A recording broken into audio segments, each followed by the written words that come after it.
Vic, are you eating noodles? No, I'm eating. Okay, hold on. I'll show you. Rice with some um shoot, I forgot what it is. So I have rice with ground pork with cucumbers, carrots, and kimchi. Yeah. That's good. You have to have food with your art always.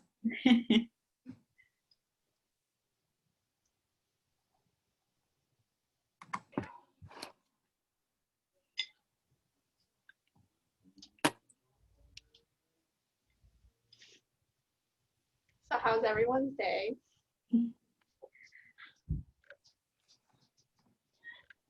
I feel like today was a good day. It's very cool outside. I'm not dealing with midterms like I hear a lot of you are, but but for Friday, new episode of the Great British Baking Show is on Netflix. So very excited about that.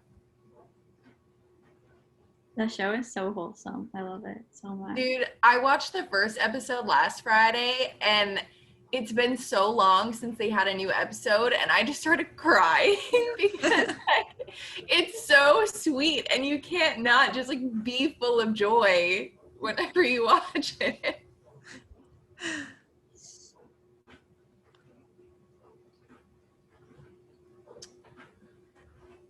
All right, what do you guys think? You want to wait another minute? You want to get started? Any thoughts? I think We started. You want to get started? Okay, sweet. Well, thank you all for being here tonight. It makes me so happy to see a crowd of new people and familiar faces on my screen. My name is Bianca Martucci-Fink. If you don't know me, I am the communications and events coordinator for the Trout Gallery. We are so excited to be partnering with Mob for this collaborative Unmute event.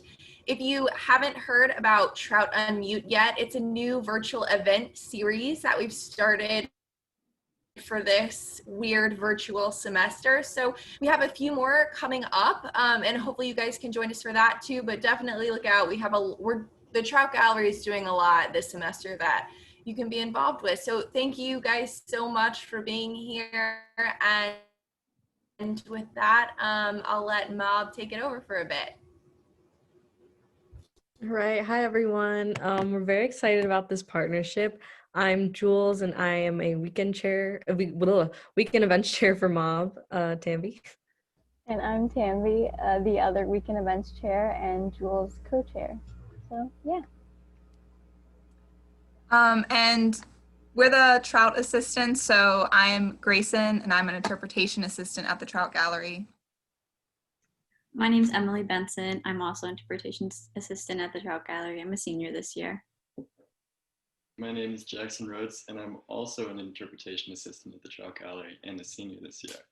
So let's just, for the plan for tonight, is we're going to introduce the idea of what surrealism is as an art movement, and then we'll be doing an activity to then ourselves become surrealists and do a surrealist activity. And for this activity, you're going to need a pencil and a piece of paper. So if you need a few seconds to go get one or run around, just find a scrap piece of paper and a pen or pencil, anything works. And then if Bianca, could you share the PowerPoint? That'd be great. Yes.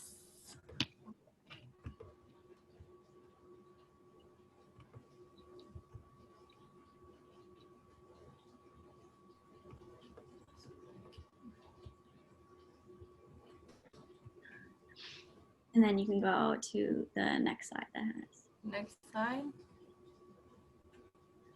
How's that look on everyone's screen? Okay. Looks good to me. Okay. So Perfect. this is a surrealist piece of art by Salvador Dali. To get us warmed up and familiar with the art we'll be looking at today, we're going to do an activity with this piece. Without knowing any outside information, we'll go around and use our information to create a story for this piece. Everyone can start by making about one sentence about something happening with this piece, and I will start. So I see a lot of little people running towards what looks like a bird. And then Grayson. I think these people are really excited and frantic to get to whatever they're chasing at, this bird lady. Jackson. I see small people in the right that seem to be detached from what the others are doing. Now, is there anybody else that feels comfortable taking on a sentence? Maybe someone in mob. I think that it looks like gravity or some sort of force is pulling the people forward.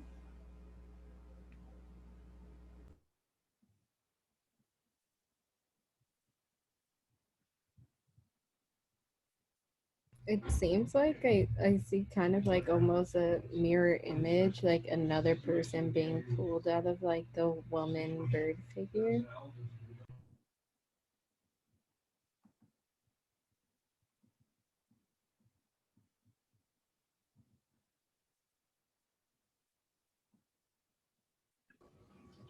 Anyone These are all else? really great. Oh.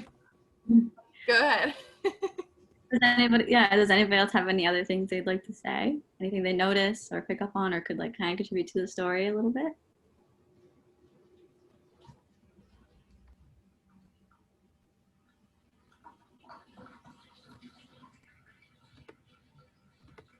No, those are all great observations, and that's kind of just the point of surrealist art, is kind of being able to interpret it kind of how you see it, but also as how the artist intended. So moving on to Grayson.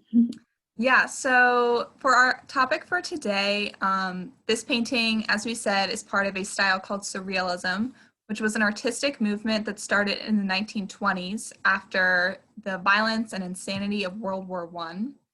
And because of this, people started to question everything, including the world around them and the logic that had led them into the war. And so in the wake of all of this stress and uncertainty, kind of like what we're feeling right now in the middle of COVID, people wanted to access a more creative and inspirational side of themselves. So hopefully this kind of art will resonate with you. And so Surrealist artists were interested in tapping into their subconscious, which they believed was the closest to the truth of who we are as individuals. And so your subconscious being kind of like thoughts you aren't aware of having. And their art was both playful and strange, with random elements to simulate a state of unconscious. So for example, in the piece we just saw, which is called Homage to Lincoln, you could see how they kind of combine things that you wouldn't expect to see together, like an angel and some kind of like mechanical looking creature and the little tiny people. And so one activity that surrealists did to practice bypassing their consciousness was called automatic drawing. And this was art made by placing a pencil to paper and just moving the pencil without thinking about what you're drawing. And the goal was to lean into the physical active movement and to kind of avoid logic or trying to represent any kind of like preconceived idea of something. And so I think on the next slide, we have a couple more examples. Yeah, so this image and the one on the previous slide are examples of what could come from automatic drawing. And so today we're going to try this, and maybe we'll gain a bit of insight into our inner psyches. All right, so if you haven't got a pen or pencil by now and a piece of paper, I'm going to encourage you to do so. We'll be doing this activity along with you, which is really exciting. So I'm going to have you grab your pen or your pencil and your piece of paper. I'm going to have you close your eyes and have the paper close to you so you can draw on it. Take a deep breath.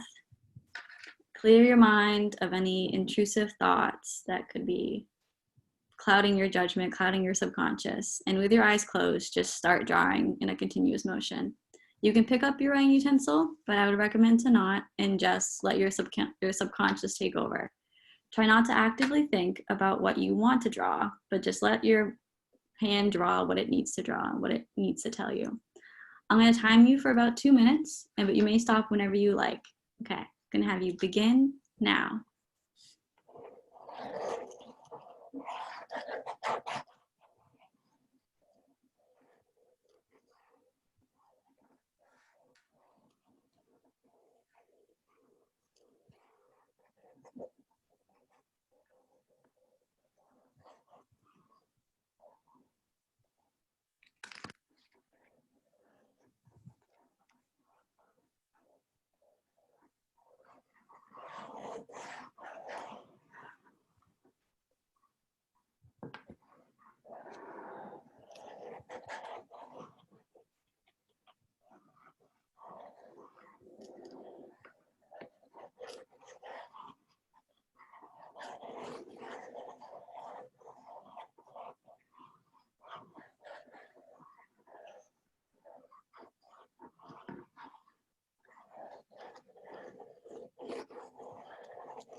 All right, I'm going to have you stop drawing, and then we're going to take a moment to share, which Jackson will be leading.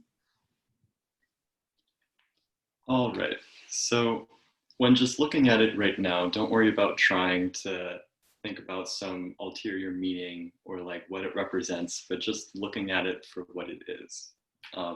And I'll start and share mine, and then hopefully after I do mine, there'll be other people who also want to hold pieces of paper up to the camera. If you can see that. To me, I mean, I have the line paper, so it's, the lines kind of fit into it too, but I have sections of like no clump edge of lines, but then others where it's really dark.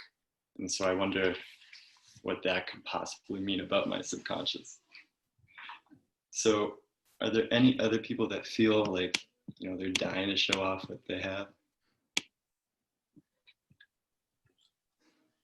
I will take a stab. This is mine. It's a little hectic. I think I kind of just went crazy with it. There's a lot of loopy circles and like a lot of loopy squiggles, so I'm not really sure what my subconscious is trying to tell me there, but maybe I'm just feeling a little free today. I'm ready to start fall pause. I'm not sure. I have my friend Liz here. I don't know if she wants to share hers. Y'all, I don't know, man. It's a mess. Can you see that?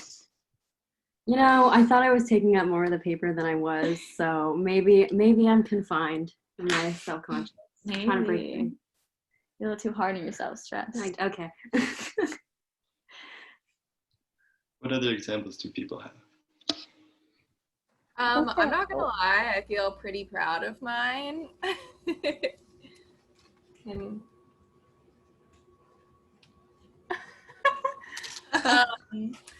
I feel like this is, so I'm not particularly an artist, but I feel like I'm a big doodler, like in the margins of my notes. I feel like I draw a lot of swirls. So Jackson, it's kind of funny that you brought up that you're on notebook paper. Like it feels almost like reminiscent of being in school or feeling like childlike and doodling in the margins. And yours is a lot different than, I mean, mine and Emily's and Liz's in that it's just like clearly defined lines, as opposed to just going at it. I know. I like your guys's though, because you took up so much more space. You really like utilized the medium that you had. Anyone else? I'll go. Let me actually unmute it. Mine's just, I don't know if you can see it. Hold on. Put it on the back of one of my homework assignments so I feel like you can see the text through the lighting. But it's just like, I don't know, like a lot of squiggles. I honestly thought it would be more like chaotic, I guess, when I first looked at it.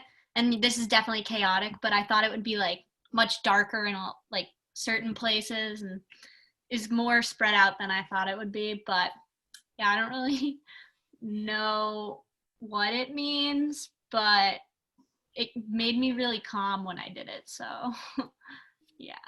That's great. Are there any, I'm curious, are there any other people that have ones that look like Bianca's that aren't, you know, as much just open drawing as scribbles? Or is she one of a kind? Claire, you were like nodding your, your head a lot. No way. Here, I'm gonna try to hold mine up. I know my camera is not fantastic. Yeah, I'm getting like, there's like a really skinny part at the top and then it's just all circles. I'm getting like either a ball gown or like an orb vibe, but yeah, very much like scattered and not like ordered in any way. I love a ball gown or an orb vibe. That's great. Yeah, so I think these are great thoughts. And I think as we kind of start to think more deeply about our drawings, we can kind of ask ourselves, like, does it remind you of something you're dealing with in your own life? Does it relate to like your personality or your interests? And so mine, I can show here, I feel like I kind of see like little, like a person, like it's kind of gathered up here, which I kind of feel like, I don't know, is focused in that one spot and then like branched out to other areas, which I don't know, I think could kind of be, as I was drawing, maybe I started to become less stressed or worried as I continued on, which it sounds like some of you did as well. It is really nice just to close your eyes, even just for 2 minutes. Like, it's kind of amazing how different you feel after consciously closing your eyes and trying to take your mind off something for just 2 minutes. Yeah, I think like just making sure you're not thinking about anything is really hard within itself, because I feel like we're constantly just in this state of having to be thinking about something. What's the next thing? What do I have to do? And I think mine, I'm just like free flowing, and I finally feel like I'm not constantly bogged down with ideas. I don't know if anybody else felt that way when they were doing this activity. I would love to hear if you did feel that way. Yeah, I it was in. oops, sorry, Lori. I was just gonna say, I thought it was very therapeutic, and I think oftentimes, like, even when I was doing this, like, mine is like, it's still like very concentrated in one area, so it's not very like as chaotic again, like as I thought it would be, but I think it kind of like reflects my personality that I'm not, like, I think it's hard for me to like be like go with the flow kind of thing. Like, like I get affected by stress a lot, and I'm very like particular and like things a certain way, and like because I went to performing arts high school, like usually when I do my art, like I'm very like particular about it, and it takes time for me to do it, so I often don't do like a type of art that's very like freeing almost, and where you're not thinking about so many aspects so much. So I thought this was a very fun activity, and I like the fact that my eyes were closed and I was just trying to not let it become something and just let it be anything that it is, even if that's not anything at all. That's something that the surrealists themselves would do, is they would use this as a technique, so that then they would start and do this on a page, and then, you know, relieve themselves of that stress of trying to, you know, pinpoint exactly what to do and just let it go automatically, and then work off of that in that, you know, regular sense of however you would make a piece of art. So using both, you know, the subconscious and the conscious to create the art.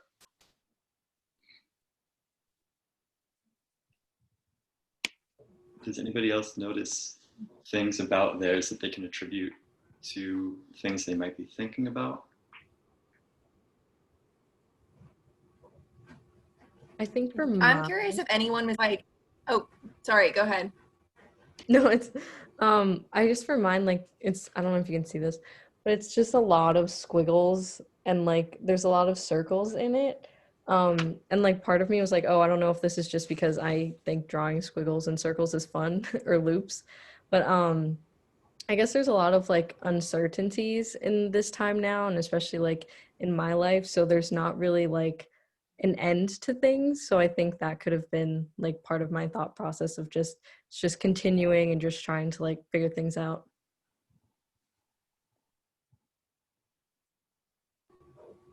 Yeah, I love that. I was gonna ask if anyone envisioned what they were drawing. Like, were you aiming for something that took up the whole paper? Were you aiming to draw a certain kind of shape or line? Like, whenever you did the activity, was your mind truly empty, or did you have a vision for what the turnout would be?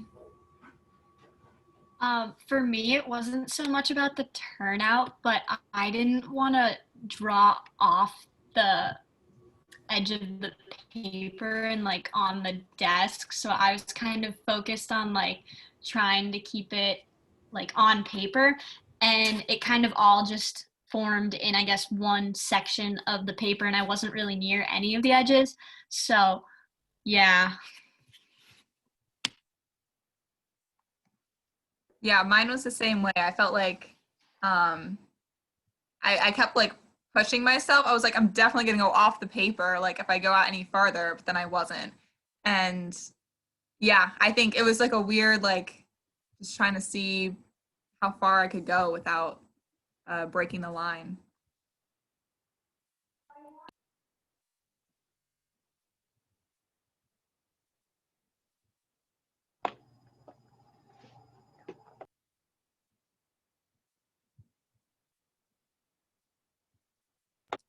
I felt like when I was drawing mine, like I was like telling myself like in my mind, like don't like consciously like think about like exactly what you're doing. Like free your minds, Olivia. Like don't think about like it's hard for me to like stop thinking like after this, like I know like I have to take a quiz and like like all these different things. So like just like constant like repeating in my head, like just let it go, let it let it go and don't think consciously about like what exactly like I was trying to like free, but I had to continuously like remind myself as I was doing it.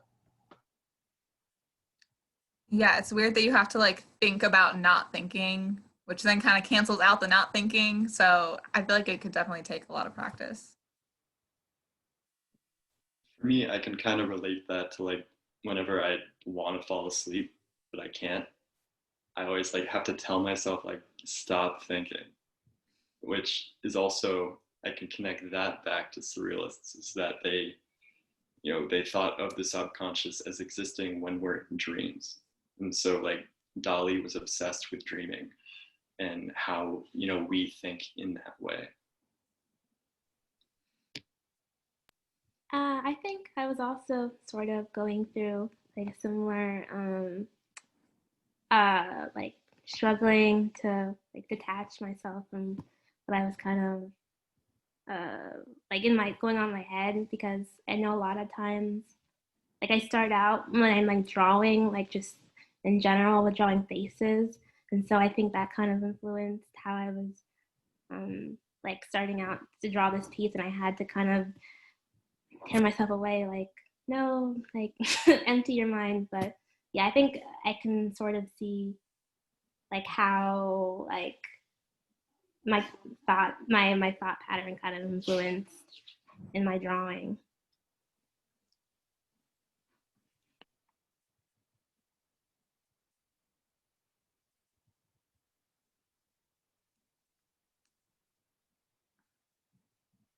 Does anybody feel like this is something that they might use as like a de-stressor or like a technique of some kind that they might use later on after this? I think it's kind of like, oh, sorry, Alex. You go, girl. I was gonna say it kind of reminds me of like mindfulness, and like it makes you like less aware of like everything that's happening in your environment. It's kind of just focusing on like you and like your breath and like your thoughts. but without it like impacting what your drawing is. So I think I'm going to do this more often, like on the weekends and stuff. And sometimes I think like when I'm like creating a piece of artwork, like it has to be like perfect and it has to be like a grand thing. But sometimes like these smaller things are artistic and they're also like helps with your stress. So I think it's like a win-win situation kind of thing. Yeah, another fun thing you could do if you want to take it like a step further would be to like maybe add a little color. So like if you have like a lot of like crossing sections and just like open areas and you want to like color it, make it into like an actual shape of something and like that you see in there. That's another way if you want to like add a little more like de-stressing, because coloring can be one of those activities and it's something you made. So make it into like a gift for somebody. Yeah, so that's one thing. Yeah, it's like making your own coloring book, kind of.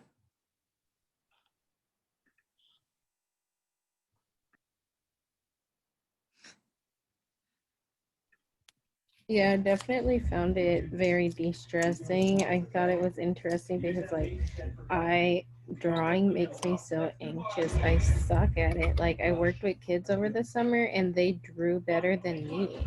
And I was like, this is sad. Like a 5-year-old can draw a better beach than I can. Like what is wrong with this? And so it's like not happening. But when I saw like the PowerPoint, I was like, this is my thing. Like I don't have to actually make it look nice. I'm just gonna go with this. And so when I was like doing all these crazy like scribbles and stuff, I was just like vibing. And then as emotions came in, it would like change. Like these like very intense things. I got this wave of anger and I was just like, ugh! And then I got like these very nice flowy things, like as if I was on the beach and I was like, yes, spirals. And you know, it was like a nice way of just going through my emotions. You're a natural born surrealist artist, Leroya. I love it. Truly. I love that. I think it's so important too to like, I think sometimes we get caught up in the idea of mindfulness, but mindfulness also means like letting out all different types of emotions, and it's okay to not draw your beach all the time. Like that's perfectly fine. And it's also important to know that all forms of art are acceptable and all forms of emotion, like we can express those in different ways, and your beach doesn't have to be perfect all the time, you know? So I think this is a really good example of showing that and showing like the breadth and depth that something as small as 2 minutes can take you.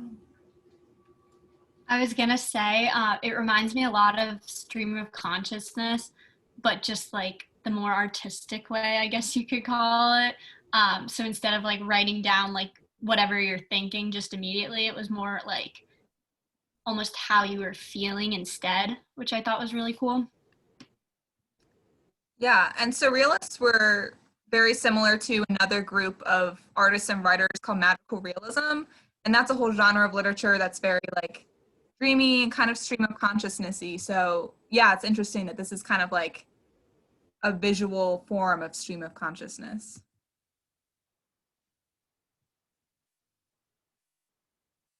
So I think we are about at the end of our time. But I hope this activity gave you a chance to decompress and process some of the crazy feelings we've all been dealing with. I think it can be really comforting to remember that people have been using art to process and express their emotions for centuries. And surrealism in particular had an interesting way of doing that. And so we encourage you to keep exploring how you can use art in your life to explore yourself and your emotions. Thank you so much for attending our second Trout Unmute, and we hope to see you at our third. Thanks for coming. Bye, guys. Thank you guys so much. And thank you to Mob for co-hosting and bringing all these spaces here. Our next Trout Unmute is on October 20th. It's going to be Halloween themed. So we hope you guys can see us there too. And then we have an artist talk on October 29th from Steve Prince. So we'd love to have you there as well. And always feel free to reach out to the Trout. We love having you. So I hope that you guys also enjoy your fall pause. Please de-stress, be mindful, take some breaks. Thank you. Thank you. Thank you.